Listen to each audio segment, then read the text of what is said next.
Saatnya Anda ikuti Curhat Bio7 bersama Dr. Ulfayanti Intan dan Tias Widyastuti.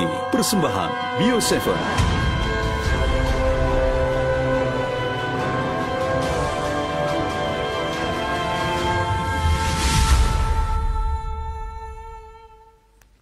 Halo, hai, selamat sore sahabat sehat dimanapun berada.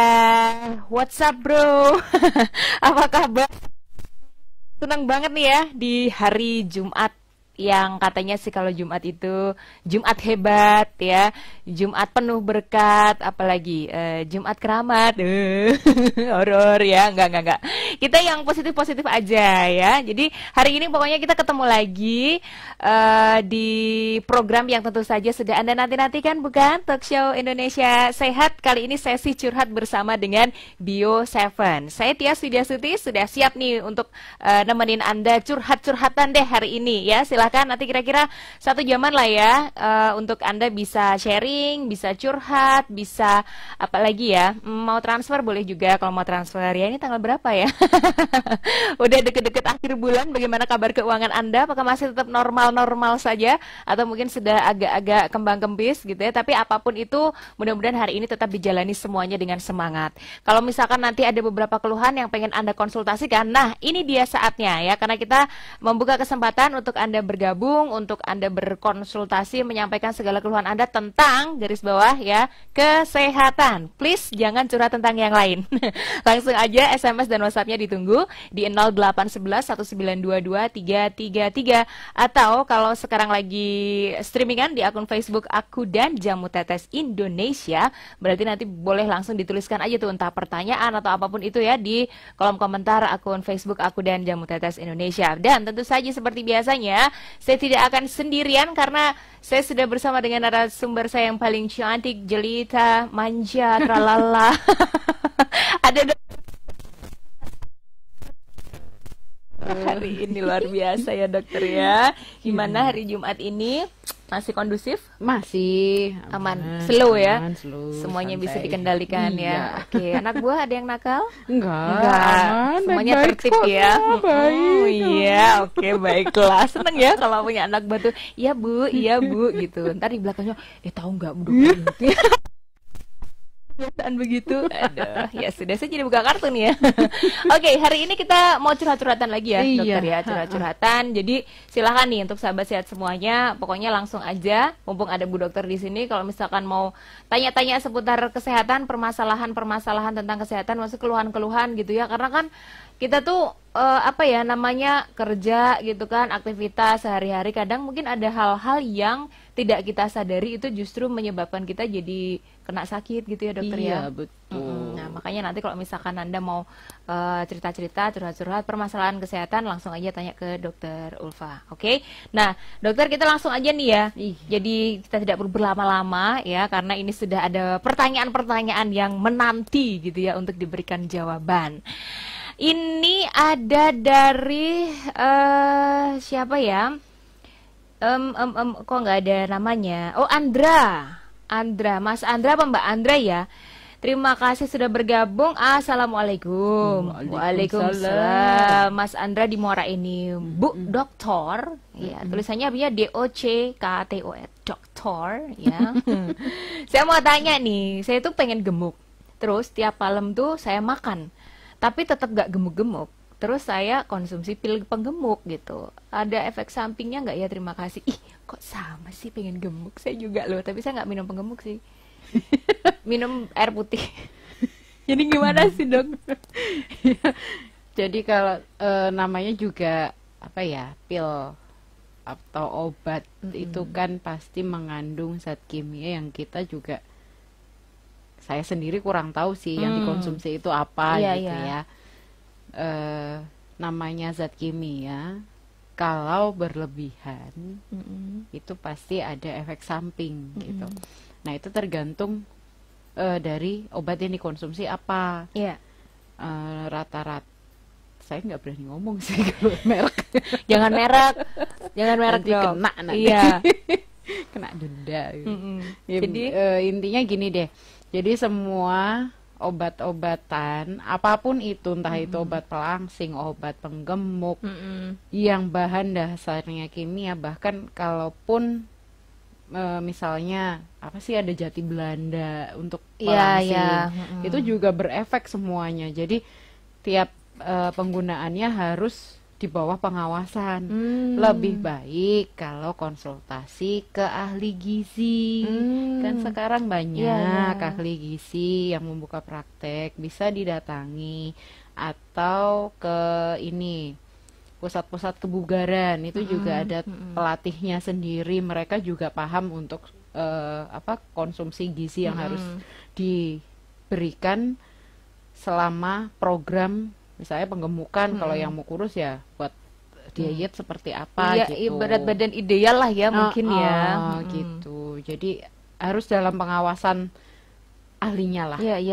Jangan ini sendiri. Iya, soalnya kan sekarang kita tahu ya, memang yang kayak pelangsing ataupun penggemuk itu kan beredar bebas gitu ya dokter ya. Jadi orang dengan mudah mendapatkan ya entah apapun itulah bentuknya, entah pil, entah apapun itu, tapi yang jelas sih pokoknya untuk melangsingkan atau untuk menggemukkan, nah, kayak gitu. Cuman kan kadang kita nggak tahu nih ya kondisi tubuh kita seperti apa, belum tentu bisa langsung cocok sama itu konsumsi obatnya gitu kan dokter. Tapi kalau misalkan ke ahli gizi kan kita bisa konsultasi dulu nih, berat badannya berapa sekian, terus ada mungkin apa-apa lagi gitu kan. Nanti dihitung kebutuhan kalorinya berapa, terus terdiri dari apa aja yang harus dimakan, itu semua diatur, kemudian aktivitasnya juga akan ditentukan gitu.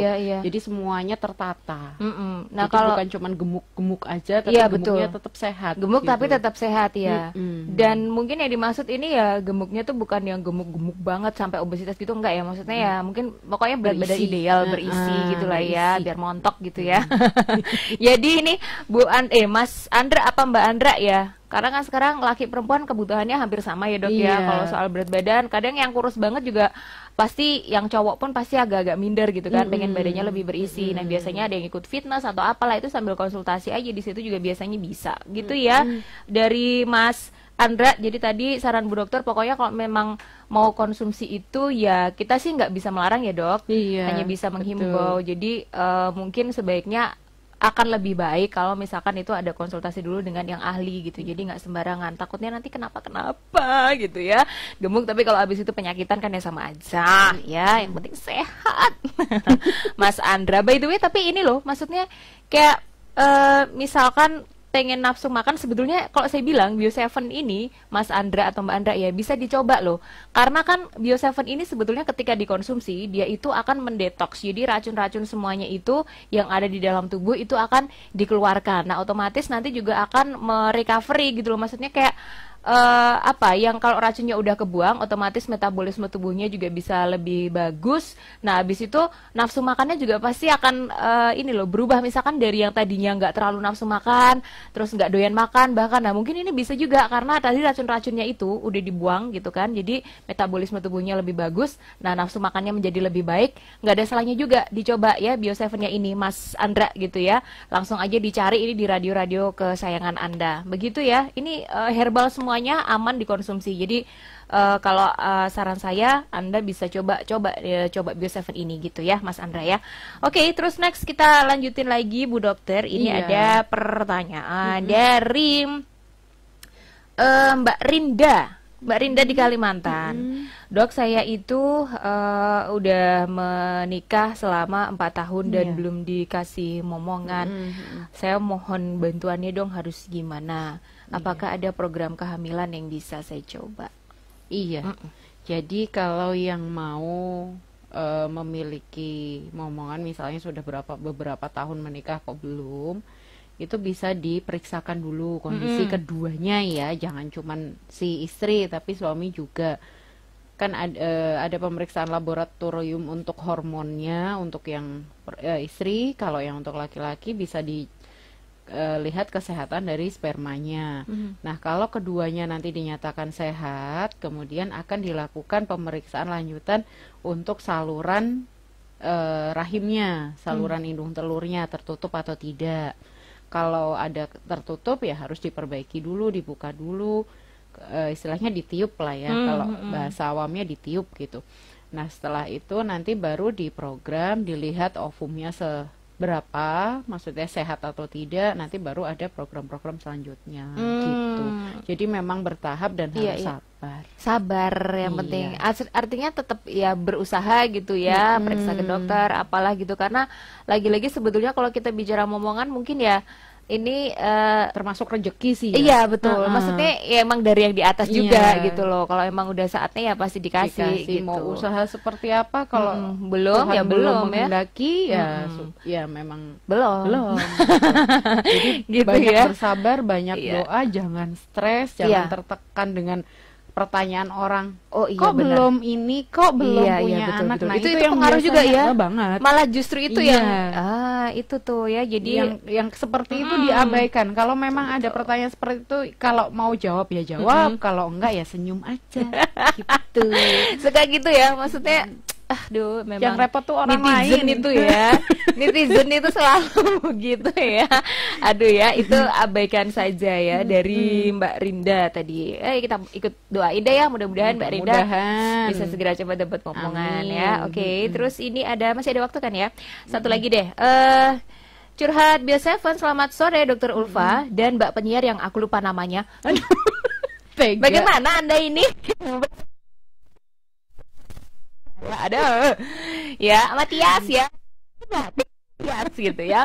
Dok, setahun lalu 2018 di bawah tulang iga sebelah kiri itu ada benjolan memanjang dari kiri ke arah kanan. Pernah sih periksa ke dokter, tapi katanya itu cuman sekedar kontraksi urat di perut, katanya nanti bakal hilang sendiri begitu.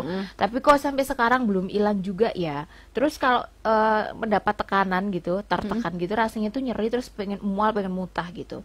Jadi itu apa ya? Dari reksa di Lampung Timur. Iya, sebelah kiri ya. Iya betul, sebelah kiri. Iya, memang kalau sebelah kiri memanjang ke arah tengah, kemungkinan organnya bisa jadi otot, bisa jadi usus sih itu. Nah itu kalau pengen tahu pastinya apa, mungkin bisa mencari second opinion dari dokter yang pertama tadi, untuk kemudian dilakukan pemeriksaan yang namanya USG atau ronsen. Nanti dari situ terlihat benjolannya ini sumbernya dari mana. Kalau memang dari otot ya berarti betul yang pertama tadi. Kalau memang ada sesuatu dengan organ di dalamnya, bisa diselesaikan dengan cara yang sesuai dengan keluhannya, penemuannya nanti. Jadi tiap penemuan itu penanganannya beda. Istilahnya gitu, penemuan ya saya bilangnya ya. Soalnya kan kita harus mencari tahu dulu asal benjolannya gitu ya. Itu apa gitu. Benjolannya itu terbentuk dari apa? Dari otot kah, dari organ bagian dalam kah? Nah, nanti penanganannya masing-masing. Beda-beda ya, bisa ya. Oke, jadi memang harus kalau misalkan masih ragu-ragu sama yang dikatain dokter yang pertama, berarti ke dokter lain lagi gitu ya, untuk membandingkan gitu. Atau mungkin namanya benjolan itu kan areanya dokter bedah ya. Hampir semua benjolan, walaupun nanti akhirnya nggak dioperasi, tetap itu areanya dokter bedah. Langsung aja ke spesialis bedah biar dilakukan pemeriksaan lebih lanjut. Oke. Gitu. Saya ini juga benjol dari sejak lahir, Dok. Gini. Bukan benjol, jenong. Maaf, saya tidak menyadari. Saya pikir ini ada benjolan apa gitu ya di dahi, dari kecil sampai sekarang masih ada itu gitu. Ternyata jenang jidat saya, saudara-saudara ya sudah ya. Aduh. Oke, begitu ya. Ini masih ada banyak nih pertanyaan-pertanyaan yang sudah masuk ya, tapi sabar nanti dibacain satu-satu. Jadi kalau misalkan Anda pengen gabung, langsung aja sekarang kirimkan pertanyaan Anda. Apa yang Anda keluhkan saat ini seputar kesehatan tubuh Anda? Anda mungkin merasa ada yang aneh di dalam tubuh Anda. Silahkan nanti bilang aja, curhat aja ke Dokter Ulfa gitu ya. Apa keluhan-keluhannya ditulis, kemudian kalau bisa sih dicantumkan usia juga ya Dok ya. Usia, terus mungkin udah pernah berobat atau belum gitu. Jadi nanti dokter lebih enak nih untuk memprediksi sebetulnya keluhan yang Anda derita itu termasuk sakit apa gitu ya. Jadi kita bisa bantu untuk carikan solusinya dengan lebih gampang ya. Oke, nanti SMS dan WhatsApp-nya di 0811 1922 333 atau tulisin aja di kolom komentar akun Facebook aku dan Jamu Tetes Indonesia. Nah, ini ada beberapa yang sudah bergabung untuk sore hari ini. Saya mau menyapa dulu nih, takutnya ketinggalan ya. Saya menyapa yang sudah bergabung dulu di Facebook. Halo, selamat sore untuk Grayset Lunggis Sambas. Hai Mas Tommy Kurniansyah, apa kabar bosku? Terima kasih sudah bergabung. Terus juga Gray Bio 7 Jamas, Radio Jamas FM Kabupaten Muara Enim, Radio Tebing FM Kabupaten Empat Lawang, Radio Pagar Alam FM Kota Pagar Alam, dan Gray Bio 7 Jamas tentunya. Terima kasih sudah absen ya. Terus ada juga RBL Radio Bayung Lincir Sumatera Selatan, terima kasih. Jago Radio Cianjur juga, Mang Ujang, terima kasih sudah absen di Facebook.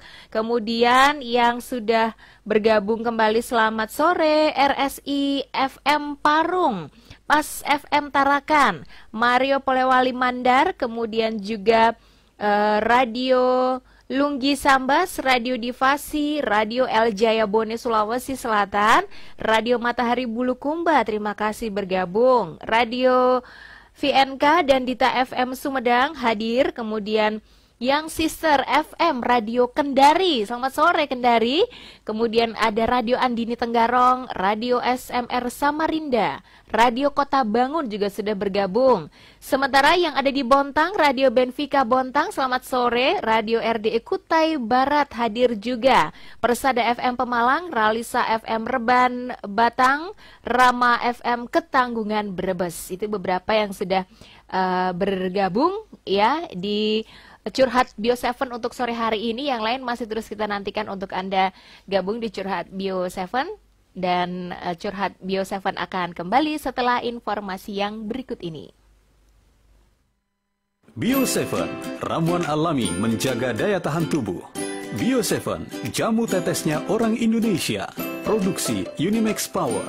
Baca aturan pakai.